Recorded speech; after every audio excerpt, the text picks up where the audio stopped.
все считают, что белорусы это славяне, но на самом деле наш язык в значительной мере отличается.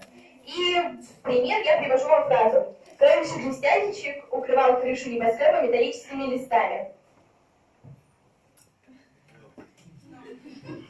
Muita gente pensa que em África é apenas fome, morte, guerra, mas algo que é desconhecido pelo mundo.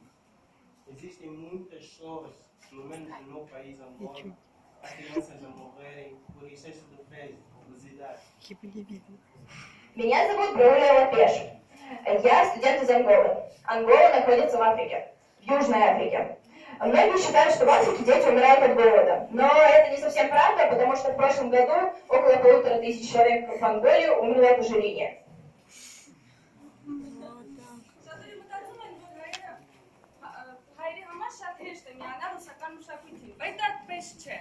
Շատ հայերը կորցնում են իրենց լեզուն եւ ձուլվում են ռուսների հետ։ Եվ այսօր շատ հայերը չեն օգտագործում այն բառերը, որոնք իսկույն եղել են հայերեն։ Հայերենի փոխարեն իրանք օգտագործում են ռուսական բառեր։ Ասենք, սառնարանի փոխարեն իրանք ասում են «холодильник» կամ «мороженый», այն բառը փոխարեն, որ ասենք «պահպաղակ»։ Եվ դա շատ ցավալի է։ Многие могут подумать, что для армян адаптация в русской культуре может не составлять ничего сложного. Но на самом деле это не так. Несмотря на то, что в силу национальных особенностей армяне очень быстро адаптируются в русской культуре, но сталкиваются они в течение этого процесса с рядом проблем. Это и потеря собственного языка, и ассимиляция. Армяне, проживающие в России уже в третьем поколении, теряют свой язык и свою национальную идентичность. Сегодня многие, владеющие армянским языком, считают, что намного проще употреблять на русском языке такие слова, как мороженое, лампочка, холодильник. Можно так сделать. Les Français traitent à leur langue avec un grand amour. Il y a un siècle, la langue française, c'était la langue de diplomatie. Aujourd'hui, la langue anglaise est plus populaire. Voilà pourquoi les Français n'aiment pas les Anglais. Si vous voulez visiter la France, apprenez le français. Французы относятся к своему языку с большой любовью. Еще недавно французский язык был языком дипломатии, но сегодня английский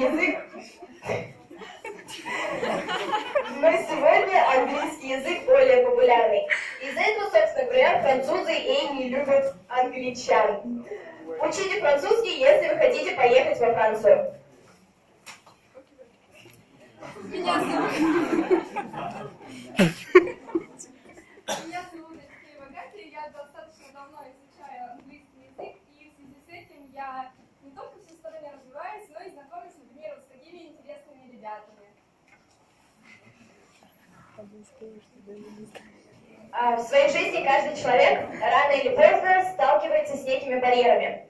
Барьеры могут быть абсолютно разными. То есть это может быть и очень сложный предмет в университете, это может быть гигантская, просто громадная лужа по пути домой, которую вы никак не можете обойти. Но вся, собственно говоря, наша команда считает, что главная проблема, с которой мы сталкиваемся в течение своей жизни, это непонимание. И, собственно, что мы хотели сказать вот своим таким мини-представлением. Неважно, сколько человек говорят на вашем родном языке, какие стереотипы связаны с вашей внешностью, или некоторые другие особенности, которые определяют вашу принадлежность к какой-либо народности.